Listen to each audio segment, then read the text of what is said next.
অরণ্য আর নীলিমা দুই ভাই বোন।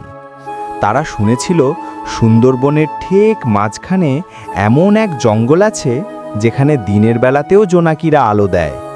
সেই জঙ্গলের নাম মায়াবন।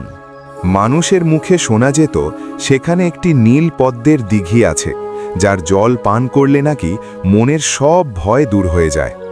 একদিন সাহস করে দুজনে ঢুকে পড়ল সেই গভীর অরণ্যে। যত ভেতরে যাচ্ছে চারপাশ তত রহস্যময় হয়ে উঠছে। হঠাৎ গাছের ডালপালা সরে গিয়ে সামনে এক বিশাল জলাশয় ভেসে উঠল। চারদিকে অদ্ভুত নিস্তব্ধতা। দিঘির ঠিক মাঝখানে ফুটে আছে একটি মাত্র রক্তাভ নীল পদ্ম। অরণ্য যেই না জলের কাছে হাত বাড়ালো, অমনি জল থেকে বিশালাকার এক কুমির মাথা তুলল।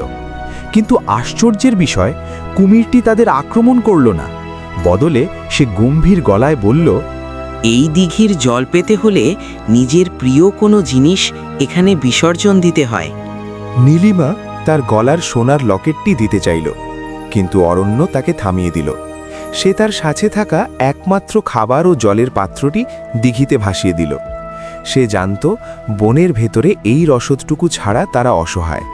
ত্যাগের এই মানসিকতা দেখে কুমিরটি শান্ত হল। সে জানালো লোভহীন মানুষেরাই এই বনের বন্ধু। সেদিন নীল পদ্মের মায়াবী আলোয় দুই ভাইবোন বুঝতে পারল প্রকৃতিকে দিতে শিখলেই তার কাছ থেকে শ্রেষ্ঠ উপহার পাওয়া যায়। ফেরার পথে তাদের আর কোনো ভয় লাগল না, কারণ পুরো বন তখন তাদের পথ দেখিয়ে দিচ্ছিল।